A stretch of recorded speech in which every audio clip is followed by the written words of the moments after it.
Good morning, poppers. Welcome to Freshly Popped, a daily show examining pop culture headlines so you don't have to. Today is February 25th, 2026, and I'm Sequoia Holmes. Fiona Shea. And I'm Ryan Graham. Today we're losing it over 50 Cent calling out Miss Tina Knowles, the fucking audacity of his ass.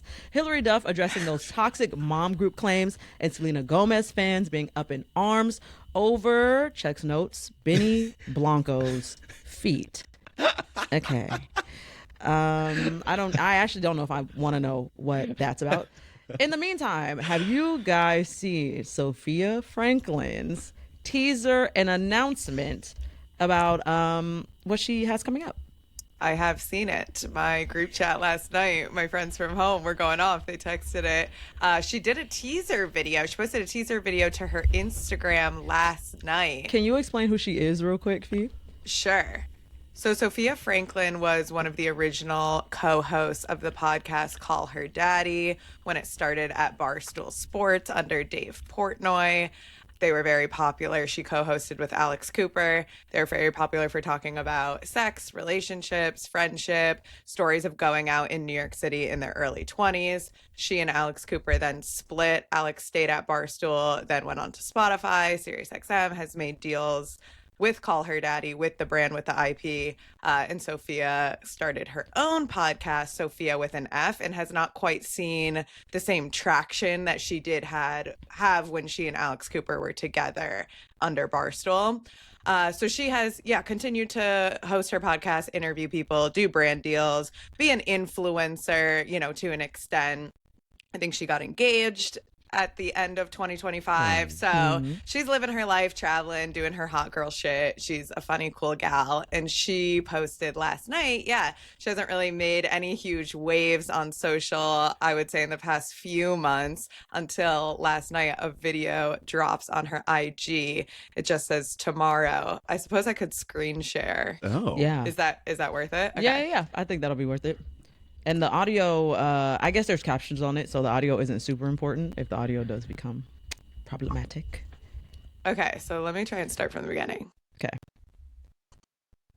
Last year. Oh, hi, it's going to be a big one. So our parent was like, now is the time. Now is the time. Could you hear that? So if you couldn't hear what she says the documentary was alarming. Now's the time. This is going to be big. Okay. The documentary that she's referencing, we are assuming as viewers, we don't know, was the documentary Alex Cooper dropped last year. Good context clues, Sequoia, because I was kind of confused by that watching the teaser from Sofia last night. I was like, is she dropping a documentary? I was like, okay, I'm glad you put you? this. I'm glad you put this together. Yeah, so she says the documentary was alarming.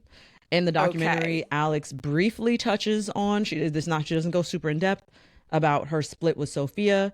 The split with Sofia, just for additional context, the split between Alex and Sofia caught widespread attention.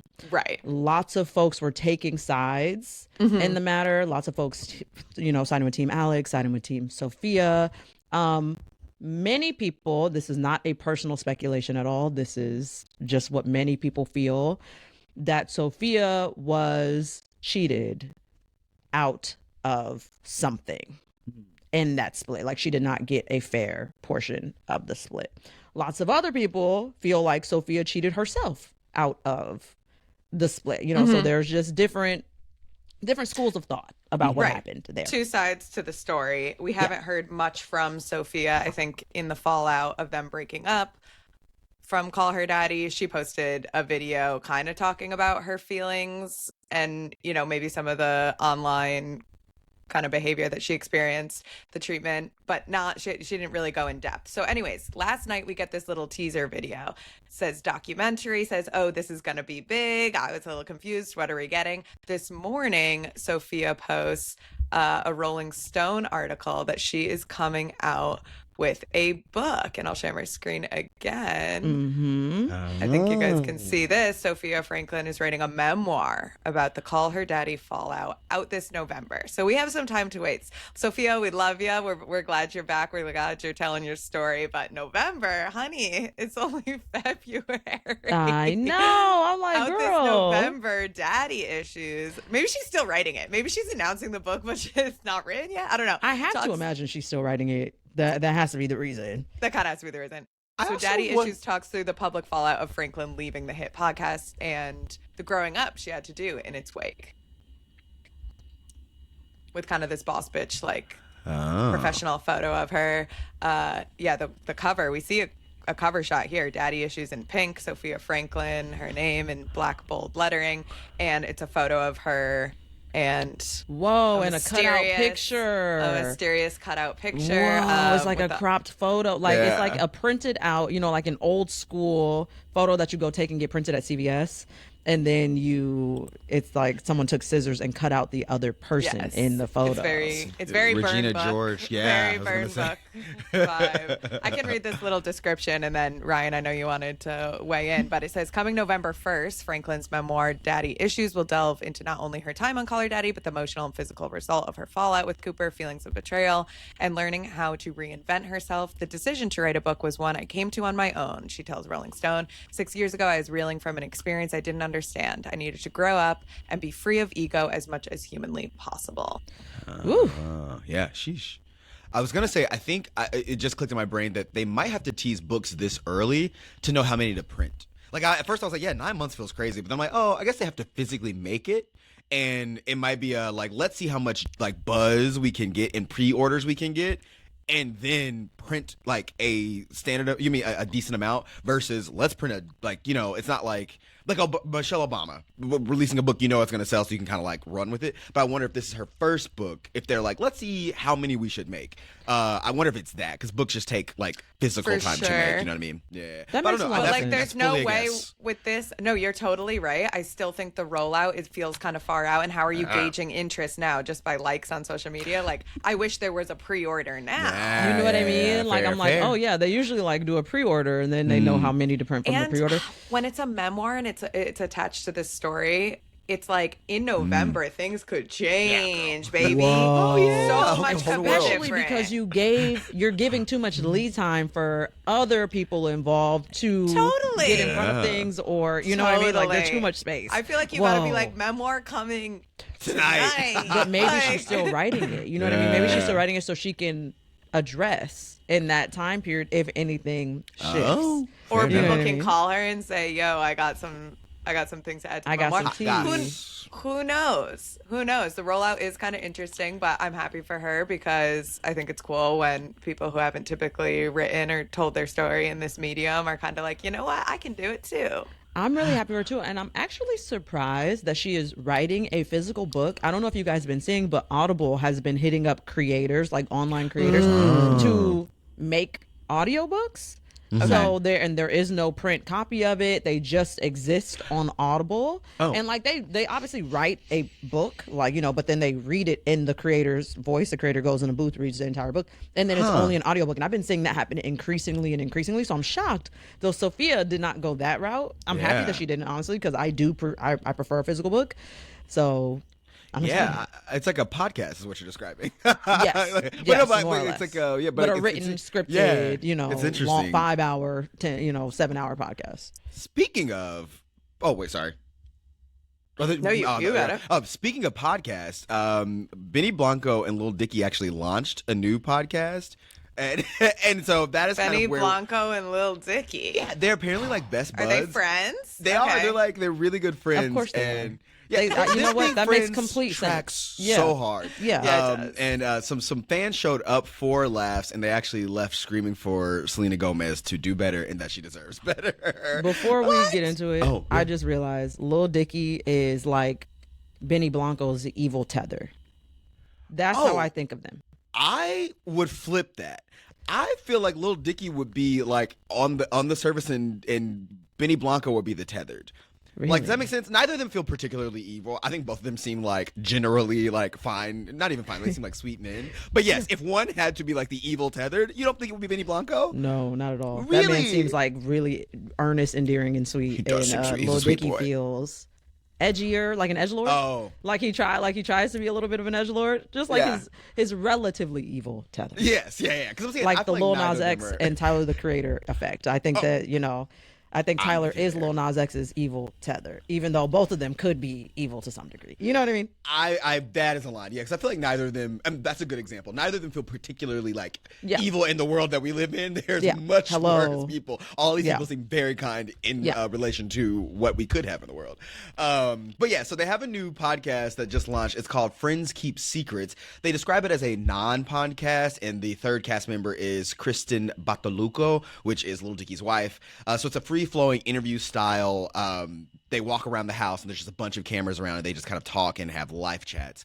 But this first episode is just the main cast, and there's one shot that we see of Benny Blanco sitting on the couch with his bare feet, and you can see the bottom of his feet while this is No. happening. No. And let me tell you guys, No. the internet Hold is on. not having No, it. I don't want And it. so if you look here, you can see that there's a pretty thick layer. Do I need to get in closer on that? No, I see it. Yeah. You get in So- closer, just for the viewers. Get in a little Yes, closer. if you there's can. like a thick layer. Oh, can I get even closer on this? This won't let me. Let me You see if I saying can. thick is really taking me out. You don't think it's a thick layer? How do you of know the dust? depth of that layer? You're of right. I dust? don't know the depth of layer of dust. But so Benny Blanco's on the couch with his Before bare I feet. talk shit, let me check my feet and like see what like normal I'll put feet my foot look in this like. camera right now. My shit clean I as hell. agree. I'm like, I don't If think y'all wouldn't wiki feet me, I would put it in this camera. You know what? Okay, Fair mine are enough. clean. Mine are clean as hell too. I And got so- calluses and shit, but like that's Same. dirt. Like Yeah. Oh, and that's also it's dirt, and they're like inside a house. So it's like, how long have you been? Did you just come from How- outside? okay. It's one of those things where like this is the first few minutes of the end. Like this shot happens like in the first 5 minutes. So it's not long before we see this happening, and it's just like that has become the clip that has gone viral from this. Many Selena Gomez fans have jumped in and entered the chat where they're like, "Bro, I never wear socks and walk around barefoot all the time, and my feet never look this dirty." Someone was like, "The fact that his feet are actually that filthy makes me sick to my stomach." Like, Selena, girl, what is going on? And then, so at I first, can't imagine a man, me being Selena Gomez and my man like embarrassing me like this.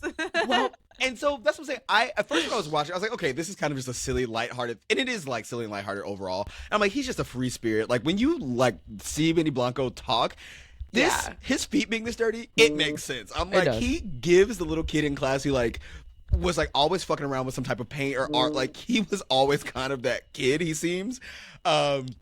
But fans then reference in a live stream he did with Kai Cenat earlier where it gets a little bit more of like, oh, that makes me like, I do want him to not be this way with Selena sometimes. He was in an interview talking about how she asked him out and he like made it expressly clear, like, oh yeah, Selena Gomez asked me out. And then also we went to go get a drink and I didn't even realize we were on a date. So friends are like equating this level of like lack of hygiene, yada, yada, yada, to like him being like, our boyfriend's embarrassing because he's like constantly in interviews saying, you know, we were together. I didn't realize, like, he's too nonchalant about his fiance, and people don't like that. So I think Selena Gomez fans are already ready to, like, pitchfork this man, and his dirty feet is just one more nail in that coffin. But I don't know. Our boyfriend's embarrassing. Would you let your boyfriend walk around with dirty feet?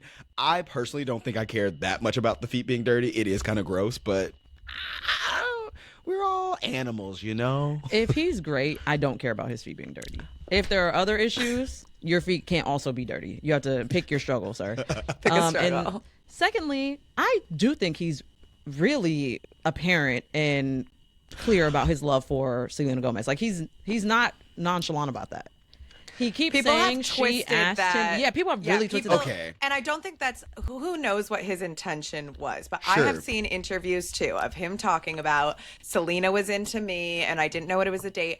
And I think he should have explicitly added, it's because she's so out of my league. I didn't think that she'd ever be interested in me. But sure. he leaves that bit. He doesn't explicitly say that. So then people are thinking, oh, he's coming at it of Selena Oh, Gomez macho. wanted to date me, which I don't think that's necessarily his tone. known, but I think he should have, maybe because the Selena fans clearly are kind of making it their own story, he should have explained what he meant by that. I swear, and I can't reference a specific time, but I swear I've heard him say those exact words. He has. Okay.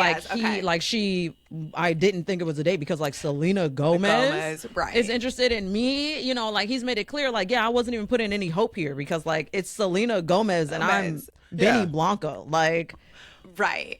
You know, in other instances, I feel like he has given off that vibe or explicitly said it too. 100%. So, yeah, maybe there was one time he didn't or said it with a little bit of bravado, and then the Selena fans have run with it. I hate to say this. Am I going to say this? Yes, I am, because I always do. I think there are many women, not all women, but there are plenty of women who sit around and wait for your man to do something that they don't like because they are unhappy with their lives, whether they're unhappy with their partner or they're unhappy with their singleness. And so they sit around and wait for celebrities' men or your man to do something that is less than, that could be construed as less than perfect. So they can be like, your man sucks. Your man fucking sucks. You deserve better than him, in order to make themselves feel better about the fact that their man sucks or about the fact that they don't like being single. That makes sense. Because I mean, Benny Blanco, I get why people like. Actually, I don't. He seems very sweet. I was going to say, because people have thoughts on him. And I'm like, to me, every time I see him, he farts in camera as well on this. And I'm like, it's all like little boy shit. And I'm like, but he seems like an earnest human.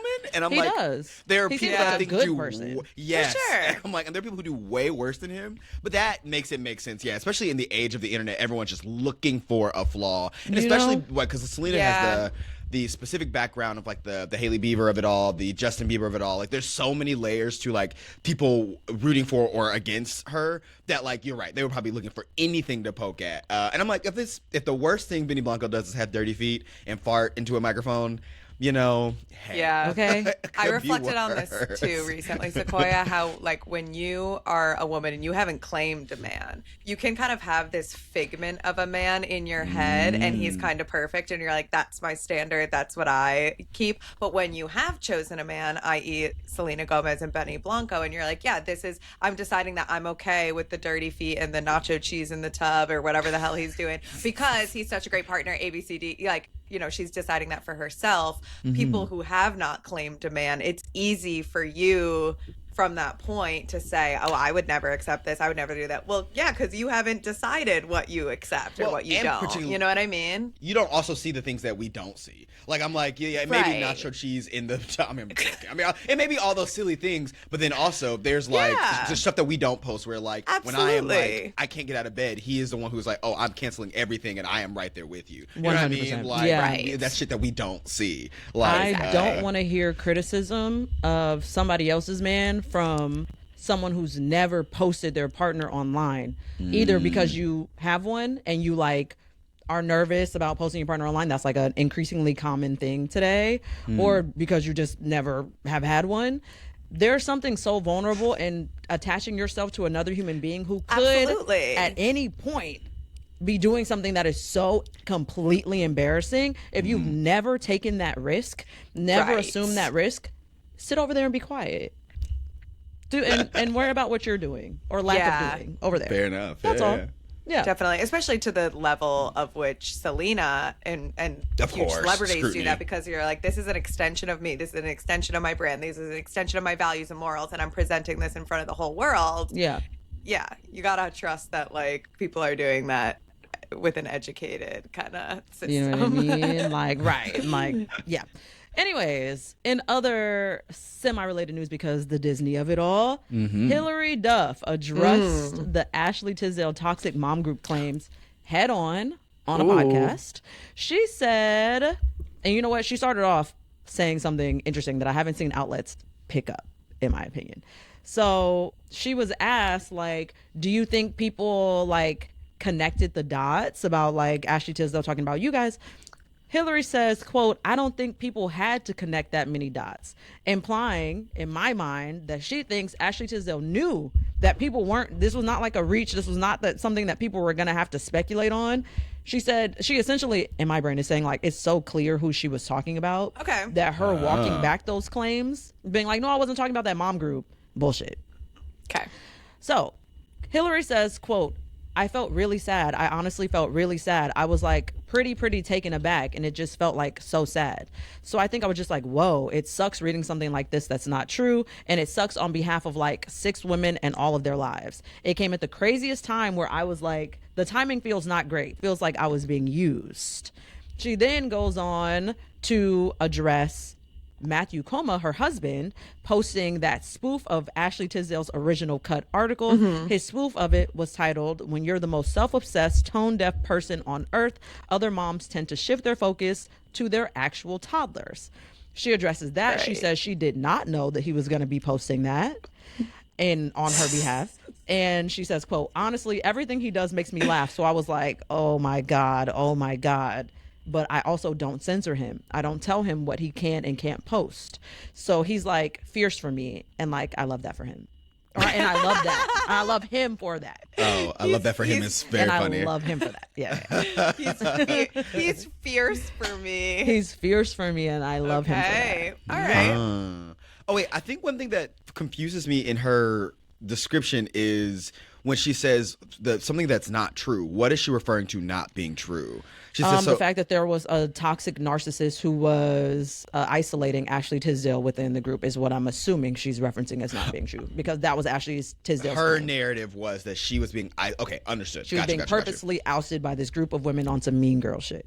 And there was one toxic narcissist at the center of it. Correct. And she didn't specify who. Yeah. Maybe she meant herself, you know? You know what I mean? Which is pretty much what Matthew Coma said, more or less. I don't know. Yes. But I get you. I'm glad she's like clearing it up. I do feel bad that again, it's like now I'm thrown into this thing where I have to kind of like discuss this. And sometimes like she probably just wants to focus on talking about this damn album and this tour. You know what I mean? Yeah. But, no, 100%. The part that I thought was also interesting was she says she feels used. So she feels like this came around a time when she was having a crazy resurgence. And Ashley Tisdale was using that momentum to further her own agenda and get more attention and eyes on herself. And on her new like lifestyle brand website, yeah. Frenchie or whatever. Frenchie, Remember changing her last name on some tradwife shit. How strange. Yeah, it is whack. That's so whack to be like, oh, I'm gonna like it's, and then also it's so caring of her to be like, let me victimize myself for clout. You know what I mean? Like it's so like, oh, what a whack thing to do. And I know, then we still don't really know. I'm just playing devil's advocate here. It is one of those situations where there's two sides to the story, because remember when Ashley first dropped it and came out in the cut, it was like, wow, okay, she's experiencing this. And then people started like, I don't know, people started saying, no, it's not true, Team Hilary Duff, because they like Hilary Duff better. Yeah, that's what it's giving. And just based on the interview that Hilary did, it gives Team Hilary Duff for me personally. Really? Like as I'm watching, I'm like, yeah, she feels so earnest, and like she just like, I really just want to, go on my world tour, have my resurgence. I'm so grateful for this area of my life, and I'm disappointed that happened. She is also asked at the end of the segment of the interview where they're talking about this. She's asked, do you want to clear up anything else regarding this? Just kind of leaving it open, and is there anything else you want to say about the mom group toxic situation? She says, nope. Nope, good. She's that's like, all. "Nope, that's it." And I'm like, see, so she doesn't even want this to really be part of her narrative deeply. You know, she's like, so true. She's like, I don't have any shit to talk. I don't have anything to say. I felt sad about it. Moved on. I feel like I was used. I know. Let's move on. I almost want now like an Ashley Tisdale French sit down interview. Let's see you in front of the camera, because it's easy to do something behind a keyboard and post an article or an Instagram post, right? But to do a sit down interview, I think does feel a little bit different too, and see how you like kind of move under pressure. In potion, yeah. People can read you a little bit more. Yes, absolutely. What And else Hilary does just seem like light and beautiful and fun and easy. She looked great. Yeah. She looked great. She does during look the good. interview too. Yeah. What else does Ashley Tisdale do now? And I don't mean that as shade. I'm legitimately asking. She has a media brand that feels similar to a Goop to me. Like it feels like it's trying to enter Goop territory a little bit. It's a little woo-woo. It has articles written on the website. It's just like... That's so interesting to me, because I feel like if you're going to do Goop, you would go to Gwyneth Paltrow makes way more sense for Goop. Like Gwyneth Paltrow's like literally silver spoon, you know what I mean? Where Yeah. Ashley Tisdale's a little more self-made. So I'm like, if I am the lady who does Goop, I feel like I would rather go to the Golden Goose. You know what I mean? With like, Goop, yeah. But yeah, but interesting. Okay, but hey, you know what? There's room for everybody. I love that. Get your money. I just want everyone to be kind. Oh, you know what's kind of interesting? You guys might recognize these products. Okay, so I'm going to share my screen quickly. This is her This is Frenchie. brand, Frenchie. Frenchie. Because that's her husband's name, right? That's her current last name. Yeah. Right. This is her married last name. Look at these products. Do you guys recognize these? Nope. I do. Okay, I think I've seen them maybe in Target or a pharmacy. So maybe there are products attached to this as well. And it's like a newsletter about women's wellness and lifestyle, etc. She founded I it in hate to say, 2020. this just feels so antiquated. Just like looking at this website and stuff. Like, I'm So like, why are you writing antiquated. articles in 2026? Like, it's just the pivot to video happened in 2015, you know, like people stopped doing this type of media a long time ago. Yeah, I'm I saying think this is I think sharing it, I mean, there of course there's like the rise of newsletters and whatnot, but it's not really typically through your own website. It's using a platform, a form of social media to push it and engaging with that platform directly, like a This just Substack. feels versus so doing- millennial. I was just gonna derogatory. say, this is what, like, when they say, like, the millennial branding is dead, like, Ashley Tisdale said, not for me. Not like, for me. this 100% Right. screams Even aspirational. even his Instagram is so Yeah, it's like beige, millennial, like nothing. It's kind of just interesting. doing what other people have already done. It's not reinventing the wheel in No. any Right. way. She said, let's do a poosh and a goop and Yeah. make it a Frenchie. And Right. call it a day. Yeah, Right. even the name. I know it's literally her name, but even that sound of it all, like, it feels like it is inspired by that, like, early 2010s, like, ooh, this is a different brand. Like, it's Yeah, and interesting. that's kind of where, like, I personally think, I was actually listening to Haley Bieber on Jake Shane yesterday when I was at the gym. Haley has done such a good job with Rhode because while it kind of is like based in similar things, right? Wellness and skincare and aesthetics, I think her branding is so good and feels so much more like Gen Z that's why her products sell. I did not. I knew I get that. Rode was Yeah, her for sure. brand. I thought Rode was cell phone cases. I legitimately. I mean, they do have that. That's one of their SKUs. They have like the lip gloss cell phone cases that hold the Rode lip gloss. Wow. Okay. In And my other brain, makeup it was products just and the skincare case. products. I did not realize it was. I literally was like, oh yeah, she just sells. I thought that was Haley Bieber's business. I actually was have one cell of the phone products. cases. Is that the milk? Ooh. Is that the milk primer? Yeah, and it is really good. My friend had it when we were on vacation, and I tried it, and I was like, "Oh, this is really good for my skin type." So I've I'll heard get it. nothing but fantastic things about that It product. is really good.